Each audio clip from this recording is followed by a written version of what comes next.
Hello my dear students, welcome back to the channel. In the last video we have studied about nucleic acid, where we have studied about DNA, RNA, nucleotide and nucleoside. हमने इनके बारे में पढ़ा था and मैंने आपसे कुछ questions भी पूछे थे लास्ट वीडियो में विच वर इनमें से एक क्वेश्चन था which of the following is absent in DNA and the answer of this question is thiamine. Thiamine बच्चों एक विटामिन होता है.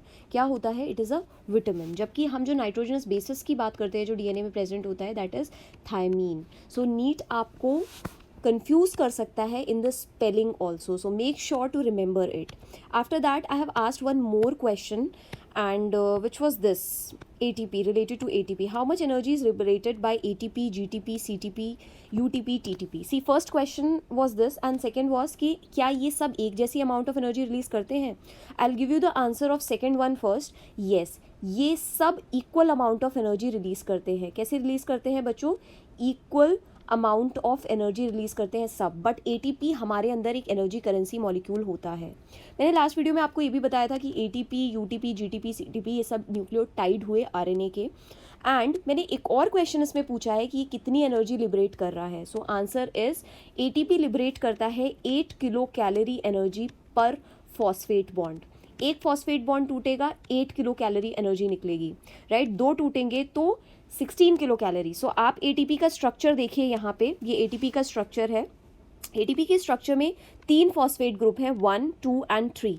मगर इनके बीच में फॉस्फेट बॉन्ड कितने हैं? High energy bonds 2. अंडरस्टूड. सो कितनी टोटल एनर्जी निकलेगी? 16 किलो कैलोरी एक एटीपी मॉलिक्यूल से निकलती है. So this was the topic of last class. आज हम क्या पढ़ने वाले हैं बच्चों? आज के लेक्चर में हम पढ़ेंगे स्ट्रक्चर ऑफ डीएनए. डीएनए के स्ट्रक्चर के बारे में हम आज के वीडियो में पढ़ने वाले हैं. सो स्ट्रक्चर ऑफ डीएनए को पढ़ने के लिए सबसे पहले आपको डीएनए का ऑब्वियसली फुल फॉर्म पता होना चाहिए. सो मैंने ऑलरेडी लिखा हुआ है यहाँ पे, it is deoxy ribo nucleic acid. और हमने लास्ट क्लास में पढ़ा था इसे डीऑक्सी राइबोज न्यूक्लिक एसिड क्यों बोलते हैं?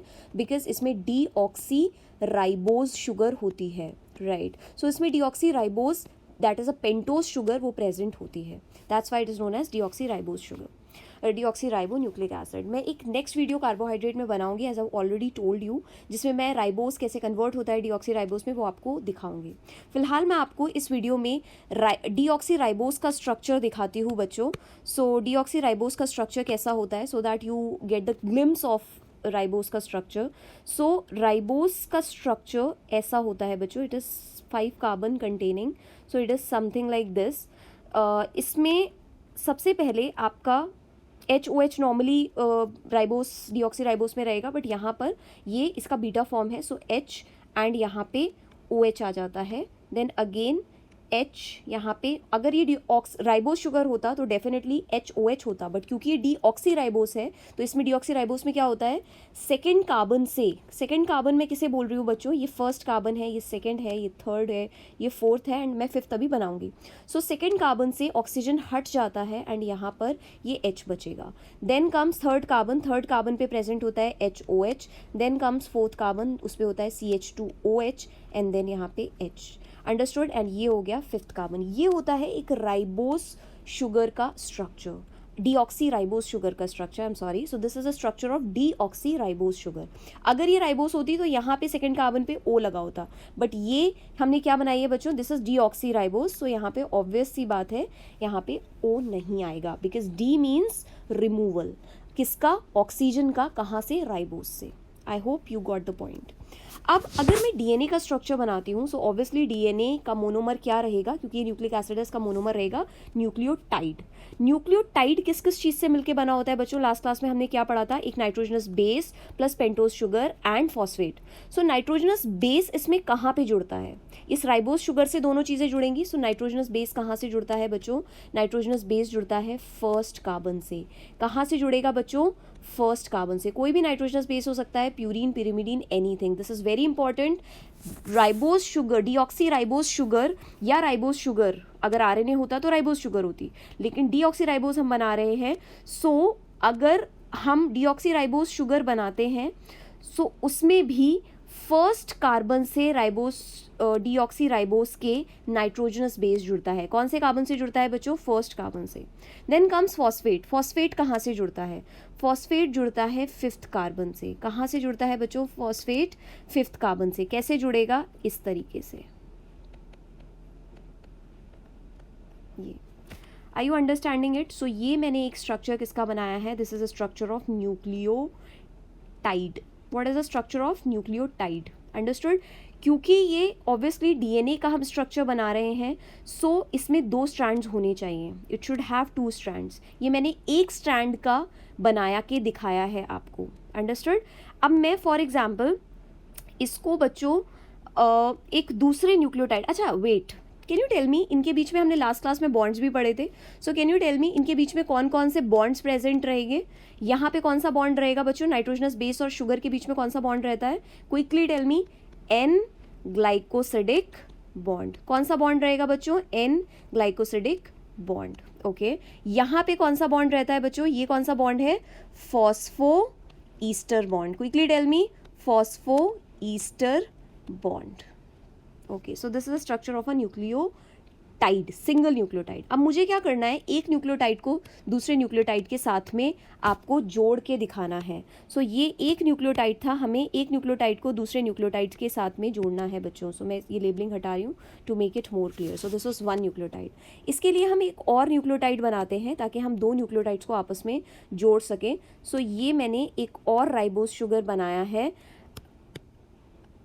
सो दिस इज़ अगेन एक और राइबोस शुगर बच्चों. ये राइबोस शुगर आ गया है आपका. देन यहाँ पे H आएगा. यहाँ पे आप अगेन फर्स्ट कार्बन से क्या जोड़ दोगे? एक और नाइट्रोजनस बेस. आप कोई सा भी नाइट्रोजनस बेस ले सकते हो, purine, pyrimidine, anything. This is second carbon, third carbon, fourth carbon and we'll make the fifth carbon as well. क्योंकि हम ये डीऑक्सी राइबोस शुगर दिखा रहे हैं. सो अगेन यहाँ पे H, यहाँ पर H. Then again this is H, this is OH. यहाँ पे क्या आएगा बच्चों? CH2. OH आना चाहिए आइडियली एंड यहाँ पे H आना चाहिए. बट क्योंकि मुझे इसे क्या बनाना है? मुझे इसे बनाना है एक न्यूक्लियोटाइड. सो मैं यहाँ पे क्या जोड़ूंगी? एक फॉस्फेट जोड़ूंगी. सो ये हो जाएगा हमारा फॉस्फेट. Understood guys? सो ये हो गया फॉस्फेट. अब मुझे एक न्यूक्लियोटाइड को इस न्यूक्लियोटाइड के साथ में जोड़ना है बच्चों. Can you see this? मुझे इस न्यूक्लियोटाइड को इस न्यूक्लियोटाइड के साथ में जोड़ना है. तो मैं इसे कैसे जोड़ूंगी? मैं इसको फिफ्थ फॉस्फेट को हम फिफ्थ कार्बन पे जो फॉस्फेट है उसको हम थर्ड कार्बन के OH के साथ में जोड़ने वाले हैं. सो ये कैसे जुड़ेगा? बीच में से वाटर निकल जाता है बच्चों एंड यहाँ पे इनके बीच में जो ये बॉन्ड बनता हुआ आपको दिख रहा है, इस बॉन्ड को बोलते हैं फॉस्फो डाई ईस्टर बॉन्ड. क्या बोलते हैं बच्चों? Phospho die Easter bond. Got it? So ये एक न्यूक्लियोटाइड को हमने दूसरे न्यूक्लियोटाइड के साथ में जोड़ा है with the help of phospho die Easter bond. With the help of what बच्चों? Phospho die Easter bond. Understood? I hope it is clear now. Now अब मैं डीएनए के स्ट्रक्चर की बात करती हूँ. सी, ये हमने डीएनए का एक स्ट्रैंड बनाया है. डीएनए पे टोटल कितने स्ट्रैंड्स होते हैं बच्चों? 2 स्ट्रैंड्स होते हैं. सो ऐसा ही एक और स्ट्रैंड डीएनए से जुड़ेगा. राइट? ऐसा ही एक और स्ट्रैंड डीएनए से जुड़ेगा. कैसे? आपको इसके साथ में हाइड्रोजन बॉन्ड बनाने पड़ेंगे. इधर अगर एडिनिन है तो एडिनिन थाइमिन के साथ में कैसे जुड़ता है? With the help of 2 hydrogen bond. With the help of 2 hydrogen bond adenine thymine के साथ में जुड़ेगा. Got it? एंड अगर हम ग्वानिन की बात करें तो ग्वानिन 3 हाइड्रोजन बॉन्ड के साथ में साइटोसिन के साथ में जुड़ता है. लाइक फॉर एग्जाम्पल मैंने यहाँ पर मान लीजिए एडिनिन लिया होता. अगर मैं यहाँ पे एडिनिन लेती बच्चों तो ये किसके साथ में जुड़ता? थायमीन के साथ में जुड़ता with the help of 2 hydrogen bond. Understood? और ये थायमीन आपका किससे जुड़ेगा? शुगर से जुड़ेगा. बट शुगर अब की बार सीधी नहीं जुड़ सकती है बच्चों, क्योंकि हमेशा शुगर के कौन से कार्बन से अटैच होता है? आपका नाइट्रोजनस बेस फर्स्ट कार्बन से. सो ये शुगर को आपको रिवर्स करके जोड़ना पड़ेगा. Understood? I have made it wrong. Okay. So आपको उल्टा करके इसको जोड़ना पड़ेगा. So it is something like this. It is something like this, जिसमें again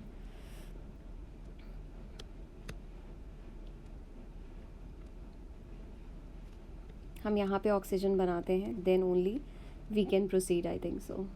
Okay, so this is it. This is H.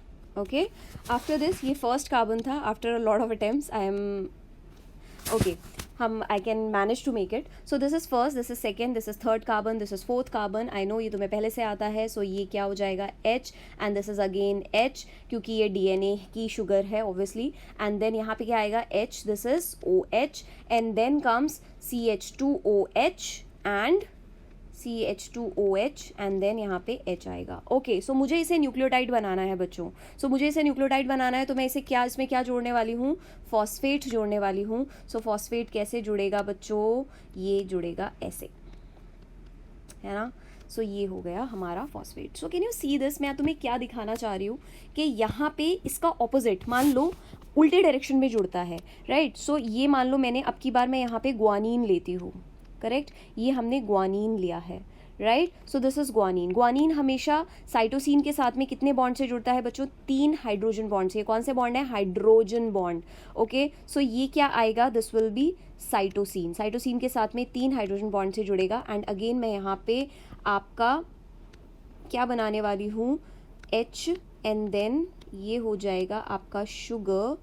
This is sugar, जिसमें से हम यहाँ पर ये दिखा देते हैं, राइट. ये हमारा क्या हो जाएगा? HH. ये हमारा CH2, यहाँ पे H. इससे हम क्या जोड़ने वाले हैं? अगेन हम इससे फॉस्फेट जोड़ने वाले हैं. आई होप तुम्हें समझ में आ गया होगा, क्योंकि मैं ऑलरेडी ये 2 बार बना चुकी हूँ बच्चों. ओके, सो ये, सो कैन यू सी दिस कि इसमें 5' कार्बन पे ये प्रेजेंट है एंड यहाँ पे 3' कार्बन पे OH है. अब ध्यान से इसको देखो, एंड इसको ध्यान से देखने के बाद, सब बच्चे इसको ध्यान से देखिए. इसको ध्यान से जब आप देखोगे, so you will be able to see 5' phosphate जो आपका है, ये जो आपको दिख रहा है 5' दिस वन, 5' कार्बन पे राइबोज शुगर के 5' कार्बन पे फॉस्फेट है एंड 3' कार्बन पे OH है.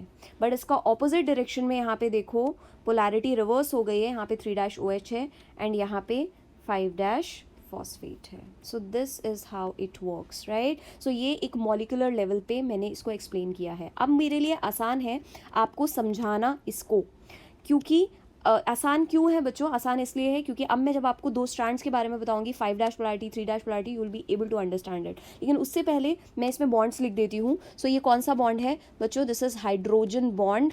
ओके, ये कौन सा बॉन्ड है? This is N glycosidic bond. बच्चों ये कौन सा बॉन्ड है? This is N glycosidic bond. Understood. ये कौन सा बॉन्ड है बच्चों? This bond is phospho Easter bond. कौन सा बॉन्ड है बच्चों? Phospho Easter bond. Are you understanding it? Again यहाँ पे ये कौन सा बॉन्ड है? N ग्लाइकोसिडिक बॉन्ड, ठीक है. एंड देन यहाँ पे कौन सा बॉन्ड है? Phospho ester bond, ester bond. And ये आपका कौन सा बॉन्ड आ जाएगा? दिस बॉन्ड इज, ये कौन सा बॉन्ड आ जाएगा बच्चों? Phospho die Easter bond. I hope you understand it well. I hope you understand it well. Now अब मैं स्ट्रक्चर पे चलती हूँ. किसके? अब मैं एक DNA के डबल हेलिक्स स्ट्रक्चर पे चलती हूँ. और मैं कौन सा DNA की बात कर रही हूँ बच्चों? यहाँ पे मैं बात कर रही हूँ BDNA की. कौन से DNA की? The most commonly found DNA, that is BDNA. Okay, so अगर मैं BDNA की बात करती हूँ बच्चों, सो ये डबल आपने अब भी देखा है जस्ट अभी कि ये कैसा होता है. ये होता है बच्चों, इसमें 2 स्ट्रैंड्स रहेंगे एंड उन 2 स्ट्रैंड्स की पोलैरिटी कैसी रहती है बच्चों? इसकी पोलैरिटी रहती है anti parallel.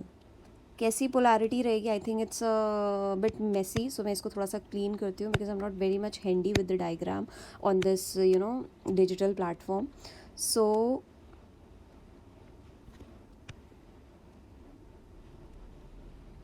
it is a structure of a DNA. Okay, yeah. अब हमने अभी पढ़ा है बच्चों कि DNA में 5' पे क्या होता है? 5' पे प्रेजेंट होता है फॉस्फेट एंड 3' पे क्या होता है? OH. एंड इसकी पोलैरिटी कैसी होगी? इसकी पोलैरिटी होगी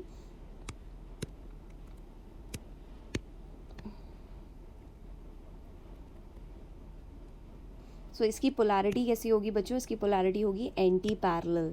सो यहाँ पे आपका 5 डैश आ रहा है, सो यहाँ पे 3 डैश OH आ जाएगा एंड इधर पे 5 डैश फॉस्फेट आ जाएगा। I hope it's clear. Okay, so after this मैं अगर एक DNA के डायमीटर की बात करती हूँ बच्चों, so it will be something like this. So ये DNA का डायमीटर हो जाता है, so this is the diameter of DNA, ये डायमीटर हो जाता है DNA का। This is the diameter of BDNA। Okay, now talking about pitch की अगर मैं बात करूँ, सो एक टर्न को पिच बोलते हैं बच्चों। DNA का जो ये एक टर्न है, जहाँ से स्टार्ट हुआ है वहीं पे ख़त्म हो रहा है। अगर मैं इसको थोड़ा सा ऐसे दिखा देती हूँ, ये एक टर्न है, ये एक टर्न है, सो पूरा एंगल कितना होगा 360 डिग्री। सो एक टर्न को हम बोलते हैं पिच। क्या बोलते हैं बच्चों, एक टर्न को बोलते हैं पिच। अंडरस्टूड। सो ये एक DNA की पिच है बच्चों, यहाँ से लेके यहाँ तक। सो this is the pitch of DNA, pitch है DNA की।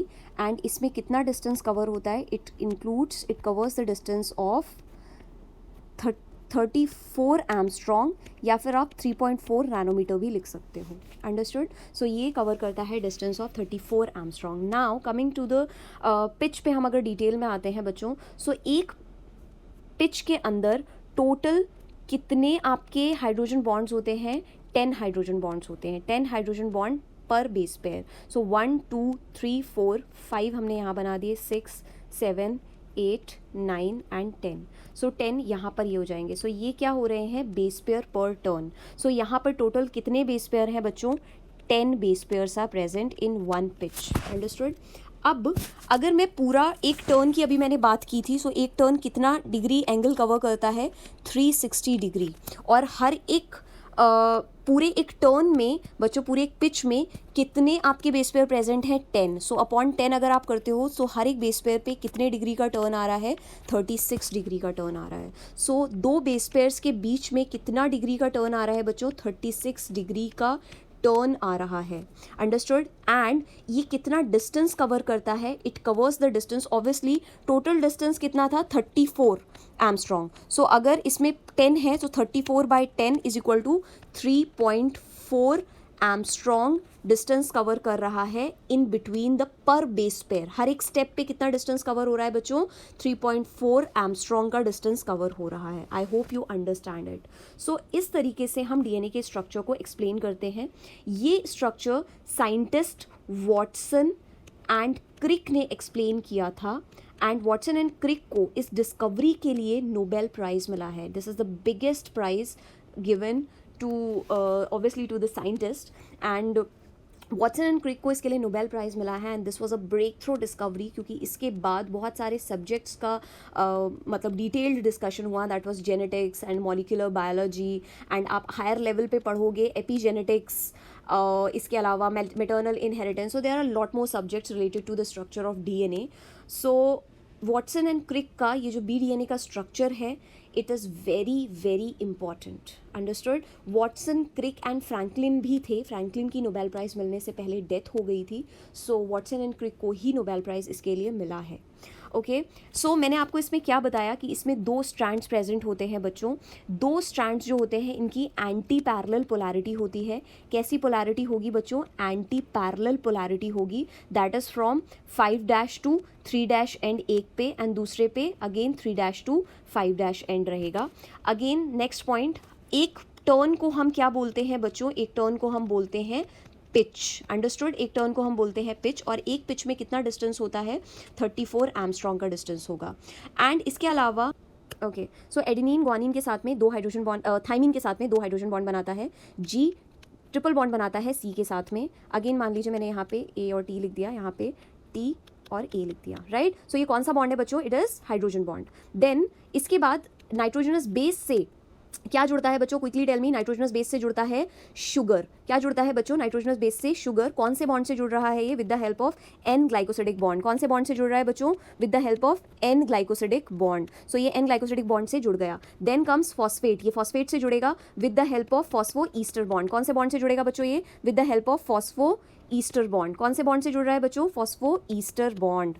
सो ये आ गया हमारा फॉस्फेट, अंडरस्टूड। नाउ ये हमने क्या बनाए हैं बच्चों, ये हमने बनाए हैं इतने सारे न्यूक्लियोटाइड्स, राइट। अब हम इन न्यूक्लियोटाइड्स को आपस में एक दूसरे से जोड़ेंगे with the help of phosphodiester bond. So ये हो गया phosphodiester bond. So this is phosphodiester bond, got it. So अगर मैं आपको लेबल करने को बोलूँगी ये कौन सा बॉन्ड है बच्चों, this is hydrogen bond, understood. ये कौन सा बॉन्ड है, this is N glycosidic bond, this is again N glycosidic bond. ये कौन सा बॉन्ड है, फॉस्फो ईस्टर बॉन्ड, ठीक है। ये कौन सा बॉन्ड है, फॉस्फो ईस्टर बॉन्ड। एंड ये कौन सा बॉन्ड है, phosphodiester bond. What is this, phosphodiester bond, again phosphodiester bond. So I hope मैं तुम्हारे एक्सप्लेनेशन में तुम्हें अच्छे से समझा चुकी होंगी। अब मेरा एक क्वेश्चन है आपसे जो कि बायोटेक और इसको इंक्लूड करके आता है। एक एंजाइम होता है डीएनए लाइगेज, ये क्या करता है, ये डीएनए के न्यूक्लियोटाइड्स को आपस में जोड़ता है। So can you tell me DNA ligase कौन सा बॉन्ड फॉर्म करता है, फॉर्म्स विच बॉन्ड,